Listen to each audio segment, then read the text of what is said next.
as human beings are typically very independent. We're self-reliant, we're self-sufficient, and I am very guilty of this myself, just ask my husband. But regardless of how independent we might be, we're also connected. We're connected to one another, we're connected to our communities, and we're connected to the world around us. So as we strive to seek balance in our own lives, perhaps instead of always trying to figure out everything for ourselves, we can look to the community around us for our inspiration. Now, I didn't always think about this by any stretch of the imagination, but then I moved to Savannah, and this was my front yard. Beautiful Forsyth Park. This beloved space quickly became my outdoor living room. It drew me out of my one-bedroom apartment into this magnificent area directly across the street. Now, when I started spending time in Forsyth, I quickly fell in love with a new sport, ultimate frisbee. And ultimate became a part of my soul. It was who I was.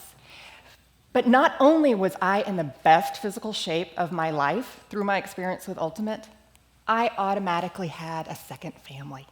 And that was so important because I had moved here not knowing a soul, a young single female, and automatically I had these people around me that I loved and they loved me. We traveled to tournaments, we played in all conditions, we played in the sun, in the rain, in the wind. And through this experience, I met the most amazing people that I would have never otherwise met had I not played ultimate, not the least of whom would become my husband, who didn't play ultimate, but a teammate introduced us. He's the guy with the fish.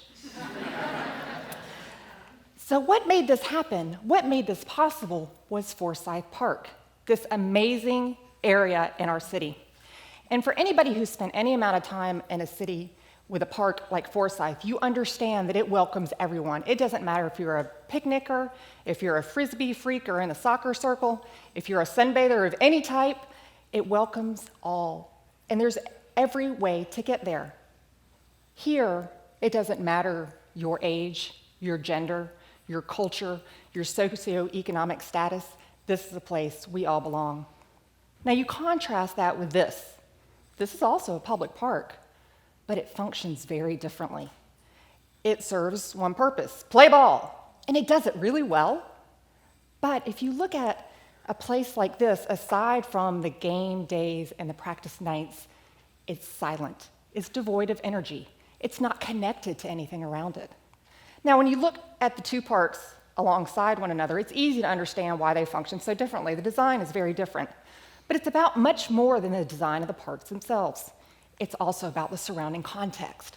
Forsyth Park is publicly accessible all the way around the entire park.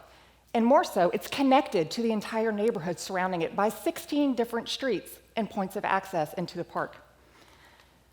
It's surrounded by diverse uses, by residences, by businesses, restaurants, hotels that face the park and have a physical connection and relationship to that park. Now, if you look at our recreation complex, technically it's publicly accessible on two sides, but in reality, there's one way in and one way out. And the only way to get there is if you are in a car. Look up at the north part of the slide if you can't see the entry point. It leads directly into the parking lot. But we're also connected with nature on a more primal level. Our biology is connected with the natural world around us. We need to breathe fresh air. We need the sunlight. We need to experience the greenery of our natural environment, so much so that it's been coined as biophilia, the love of life and of living systems. And when we can find a way to balance the demands of our built environment with the demands of our natural environment, we're actually better off for it ourselves. When we can build in harmony with our natural environment, studies have shown how we can be better off as humans.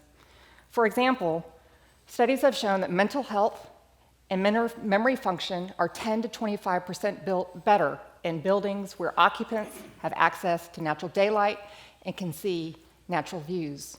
For our students, test scores are 5 to 15% higher. For patients in the hospital, their stays are reduced by up to 8.5%. That's huge.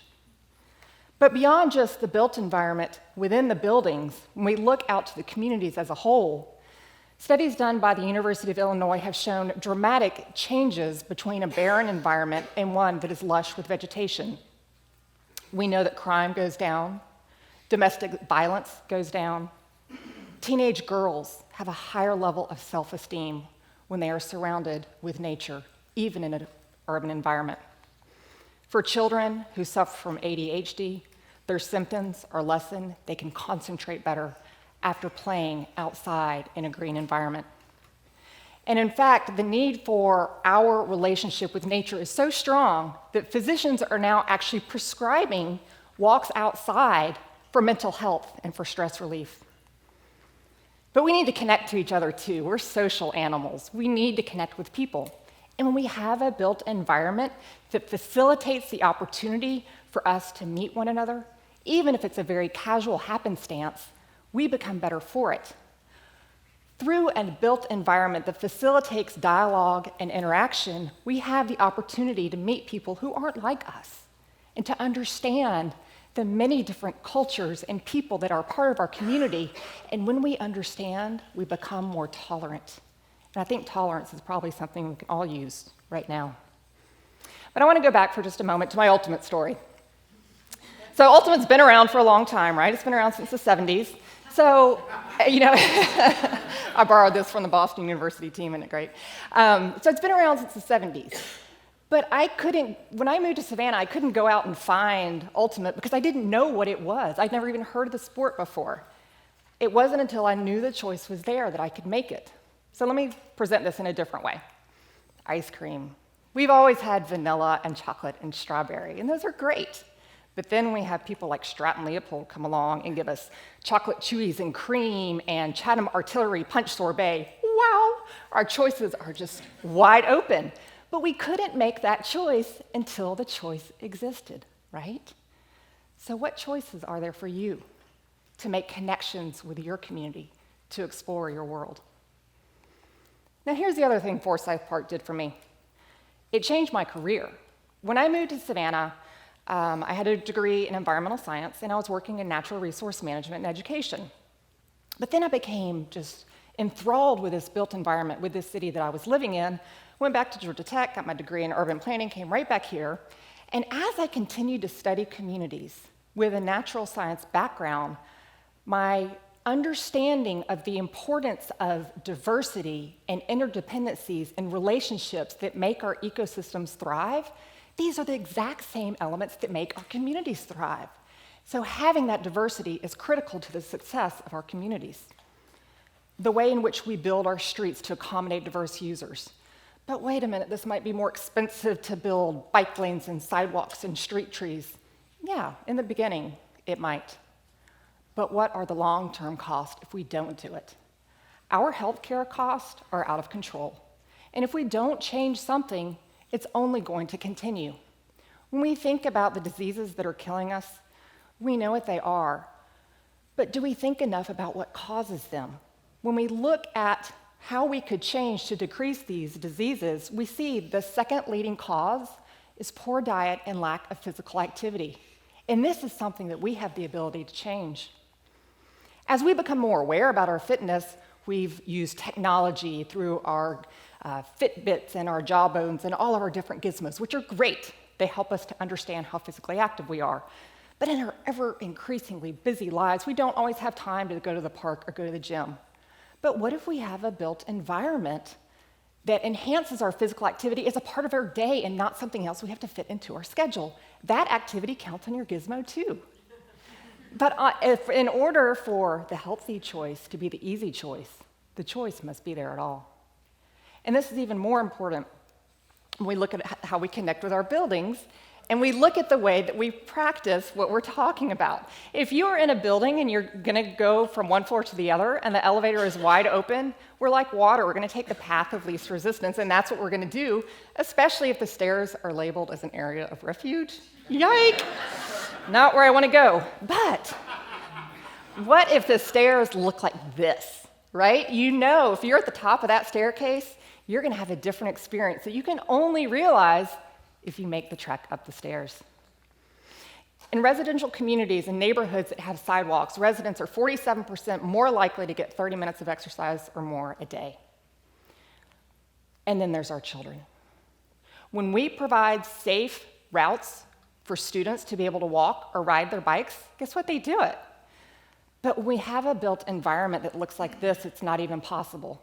When the sidewalk ends at the parking lot, this is a school built for children. What message does it send to a child when the sidewalk doesn't even go to the front door? Who's more important, right? I mean, something's not right here. We need to be able to send a message to our children that we are all equal, no matter how you get to school, that the person who rides the bus or is in the car by mom or dad is not more important than the child who walks or rides their bike to school. And why wouldn't we want to do that, right? We know that physical activity stimulates blood and it stimulates mental activity.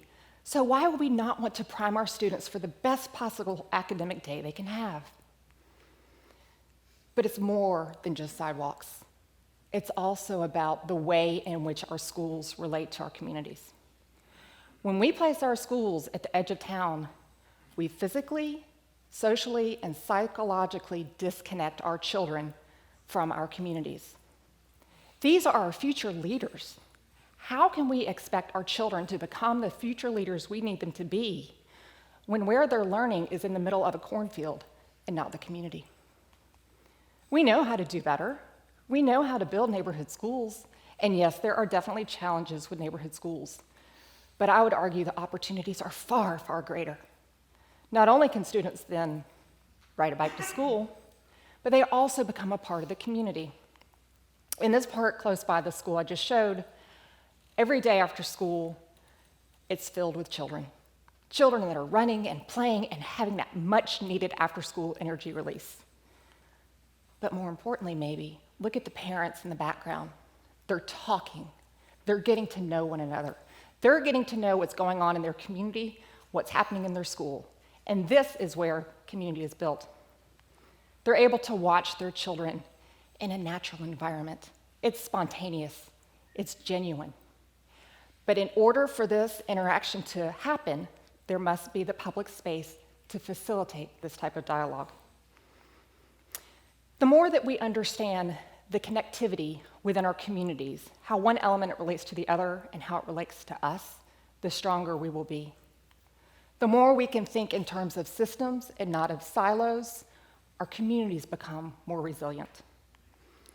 When we have opportunities to build community, we become stronger and more able to adapt to change, because we all know change is inevitable.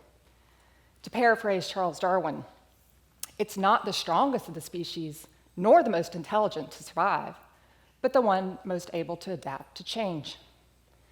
So as you leave here today, and you have the opportunity to take the stairs, do it. If you're in an environment where you are able, I was waiting for the laugh.